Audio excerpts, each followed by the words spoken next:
Do you want to work on this proposal?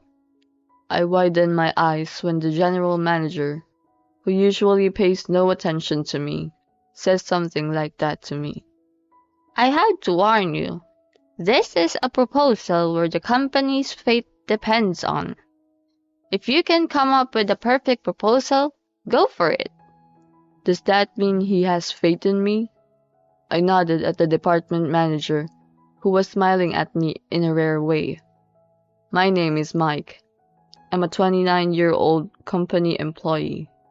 I joined this company after graduating from college, and for the first time in my life, I have someone I can call my best friend. His name is Henry. We were both new hires who happened to sit next to each other at the new hire orientation. I'm often said to be the athletic type with a lot of bravado, but Henry is the complete opposite, with a calm demeanor. At first, I wondered if I would be able to make it in such a big company. Henry and I were assigned to the same department. I took to the seniors, who liked me because of my natural cheerfulness, especially Angie, who was 2 years older than me and my mentor. You're very energetic. I like that, she said, and trained me thoroughly. Unlike me, Henry is a steady type of guy who doesn't flatter his seniors but always listens to what they say. Henry and I often collaborated and gradually started going out for drinks. While some of my peers quit because they thought the work was too hard, Henry and I were doing well. A few months ago, however, the head of our department changed. I was trying to find out what kind of person the new manager was like, but what I found out was that he has a strong dislike for people. He hates me completely. According to Angie, he doesn't like athletic people like me because they are too heated. However, I have no intention of changing my character because I think it's my charm, and I'm going to do my job well and get the department manager's approval. When Angie heard this, she smiled and said, "That's the spirit," to me. Angie said she had worked for the general manager before, but he liked her strangely and she was a little troubled by it. I was doing my job as well as I ever did, but the general manager told me that he didn't like me. "Hey, you over there! Get this done for me!" And he always forced me to do chores. Because of my competitive nature, I was always trying to show off my work to the head of the department so that he would recognize me someday. Henry once asked me why I was appealing so much to the manager. "Well, you want to be recognized, don't you?" Henry laughed at what I said. "Mike, you've got guts." I was more and more motivated by his words. A short time later, I was called in by the manager. "Do you want to work on this proposal?" Surprised by the manager finally approves of me, I say, "I'll do it." When I respond, the manager says to me, "I have to warn you, this is a proposal where the company's fate depends on it," he said. The manager asked me to submit a perfect proposal. I responded with enthusiasm, but the word perfect left me perplexed. However, the manager said he would consult with me if I had any problems, so I was relieved to hear that. The deadline was a month later. I started working on the proposal that day. A while ago, a proposal I had written was well received within the company. At that time, I thought the general manager didn't seem to be amused, but maybe he recognized my achievements and entrusted me with the project. Moreover, I was told that if we succeeded this time, it would be $1 million business, and I felt the weight of responsibility. A few days later, I went to my manager for advice. "Yeah, that sounds fine," he tells me. When I try to ask him a question, "Look it up on your own. I'm busy," he said, and blew me off. It was him who said he would consult with me. I was working late, worrying my head off. Then Henry comes to me. "Don't overwork yourself. I'm here to help." I nodded to his kind words. With the help of Henry, who continued to worry about me, I set a timetable for completing the project. Angie called me halfway through the project and told me that I should be able to meet the deadline. Angie looked over the project and said, "Yeah, it looks good," she told me. 1 week remains before the proposal is due. At that time, I was summoned to the conference room by my manager, who asked me about the progress of my proposal. I handed him a draft of the project. Then he flips through the proposal and starts laughing. I was puzzled. Then he started tearing up the proposal right in front of me. "Your proposal is trash," I muttered to myself as I looked at the torn-up proposal. My manager smirked and laughed. "I knew it'd be impossible for you. I told you at the beginning that the fate of our company depended on this. I told you to come up with the perfect proposal. Do you know what this means now?" He tapped me on the shoulder. I can't believe that someone would treat me like this after I spent every waking moment working on a proposal. Moreover, he said he would consult with me, so I asked him for advice, and yet he never helped me or gave me advice. And then he rips up my nearly finished proposal and throws it away. I was so shocked and I just nodded my head. He didn't even pay attention to me. "I can't finally get rid of you. I hate people like you. Did you really think I asked you to do this because I believed in you? No way! You're fired," he said. I lifted my head when he said those words. "You weren't able to submit a perfect proposal. Do you understand how important this is? It means you cause a loss to the company. You're fired for violating the terms of the agreement." The director told me this and I tried to respond. "But the proposal..." The director laughed off my words. "I've been preparing the proposal for months. I've had my people help me with it. And of course, my proposal is going to be accepted. You should just use up your PTO while you can. I'll tell HR and the section chief. You don't have to call them. Don't do anything unnecessary." I wonder if he had been making arrangements from the beginning to get me fired. I left the conference room with a nod, but it was already past the end of the workday. I packed my things and left the office with my shoulders slumped. I met Angie when I got out of the elevator. "You look unusually gloomy. What's wrong?" She asked me that, and I said in a lethargic tone, "I've been fired," and turned to leave. Angie grabbed my arm and tried to ask me what was going on, so I tried to summarize. Angie got angry with the manager and lost her temper. "It's fine," I said, and went home. Henry called me that night, but I couldn't pick up the phone because I didn't have the energy to talk to him. The next day, I was forced to take a paid day off, so I stayed home. My manager reminded me yesterday not to contact the company, so I couldn't do anything. My best effort to write a proposal went to waste.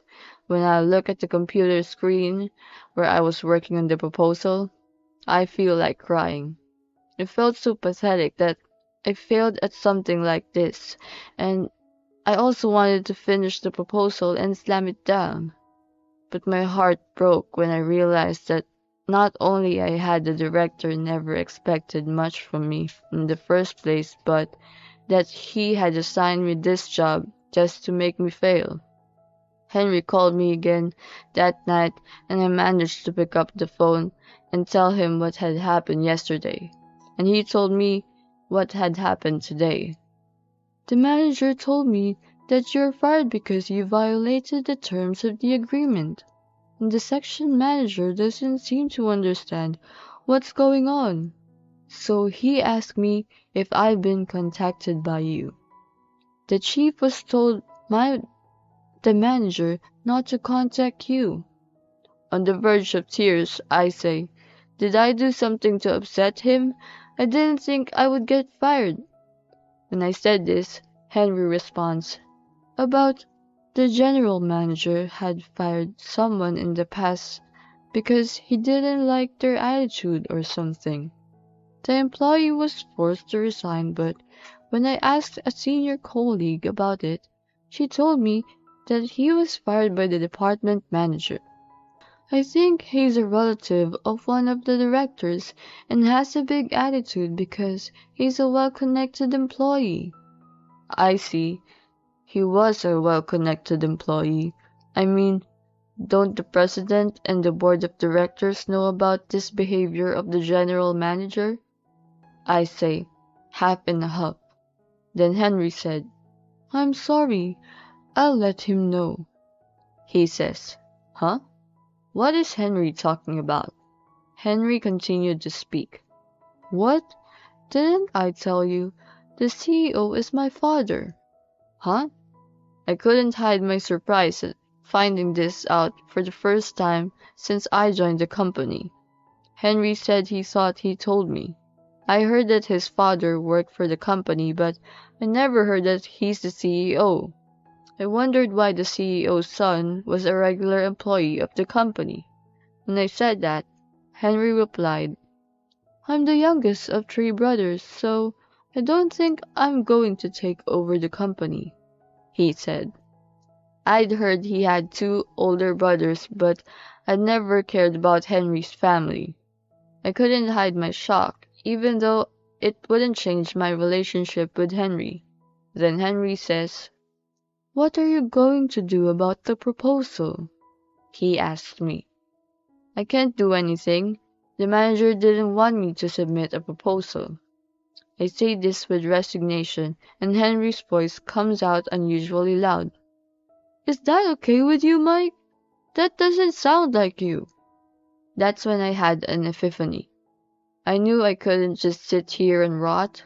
If I could at least finish the job, I might be able to get my feelings straightened out. Henry said he had his father's permission.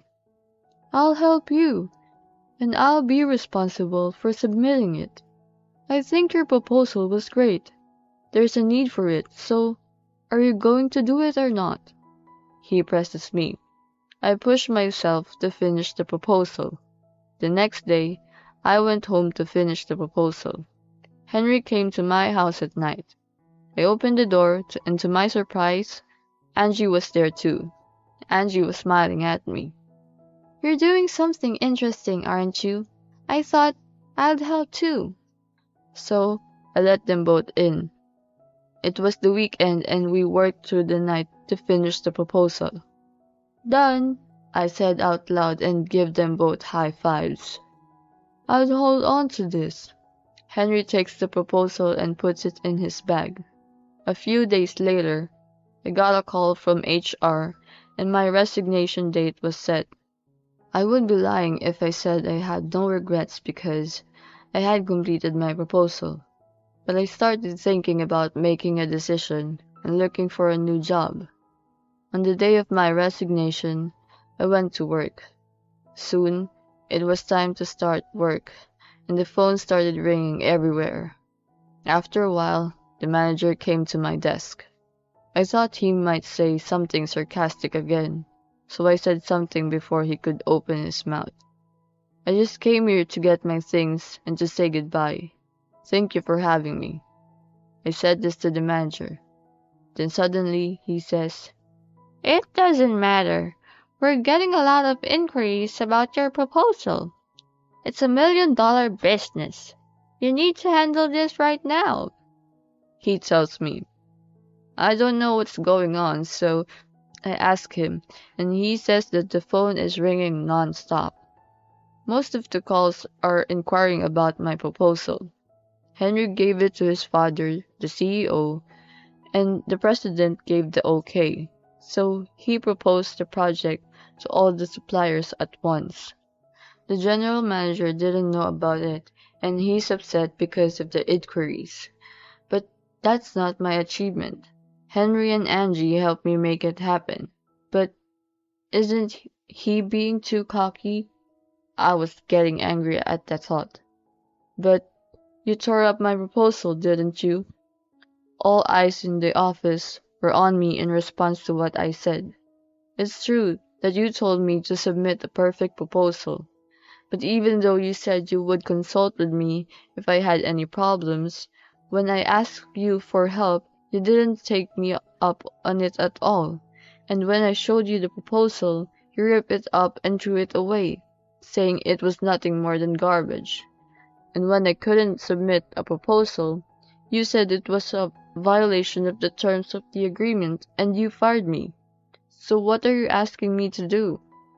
When I said that, the general manager frowned, but the phone kept ringing, so he asked me again. I don't care about that. Respond to these calls quickly, he said. I snickered like the director did to me. No, I'm fired, so excuse me. I don't feel like helping when you haven't offered me a single apology. With that said, I held my belongings and the manager grabbed me by the arm. Don't be ridiculous. I told you it's $1 million business. It's also my reputation at stake. Deal with it quickly. At that moment, I heard the noise of a camera shutter. Angie is pointing her phone at us. Boss, you're harassing him, Angie says, and the manager hurriedly removes his hand. Then Henry comes in. Sir, please apologize to Mike. I've already reported this incident to the CEO. You won't get to stay as the department manager for long. Hearing this, the manager goes, What's the meaning of this? And screams. I get in between Mike and the manager and say, Did you know that Mike is the son of the CEO? I didn't know either. The general manager's face turned pale as I laughed. So, the rumor about the CEO's son being a regular employee was true? The general manager is surprised, but everyone around him also widens their eyes. Henry says, My colleague was fired by you for no good reason. I wanted him to know the truth, so I reported it to my father, he said. Then there was a commotion. I looked at the door and saw the CEO of the company coming in. The general manager's face is pale. The CEO came in front of me. So you're Mike. Your proposal was terrific. Someone as capable as you shouldn't be getting fired, he tells me. Then I shake my head. I didn't do it alone. I wouldn't have been able to finish the proposal without help from Henry and Angie. In response, the CEO says, I'm rescinding your firing. I hope you will continue to do what you do best, he said, and he urged me to say whatever I wanted to say to the director. I opened my mouth. I accepted to write the proposal because I wanted to be recognized by you. But when I found out that even when you said was a lie, I lost my confidence. No matter how much you didn't like me, you shouldn't have lied to me and tried to set me up. But thanks to my colleagues and seniors, I was able to regain my strength. And you submitted my proposal, right? The fact that my proposal, which you said was garbage, was accepted means that your proposal must have been garbage. The words came out of my mouth unintentionally, but laughter escaped from those around me. The manager's face turned red, but I guess he couldn't yell at me because of the CEO. I'm going to have a talk with you. Please come to the conference room immediately, the CEO said to the general manager. The general manager followed the CEO out with a pale face. Later that day, the general manager was transferred to a different office far away. Henry told me. The reason he didn't like you was probably because Angie was being nice to you, he said. Apparently, he liked Angie, and he didn't like the fact that I talked to Angie a lot. By the way, Angie had been sexually harassed by the manager, and she presented the evidence of sexual harassment, which also led to the manager being transferred. I was even thinking of suing him, Angie said forcefully. The company's opinion of me improved, but I reported to them that I wasn't in it alone, which resulted in increased bonuses for me and Henry, and Angie's promotion to chief of the department. All you need is a good friend and a reliable mentor. I'm working hard again today, and Henry is laughing at me for being so passionate about my job.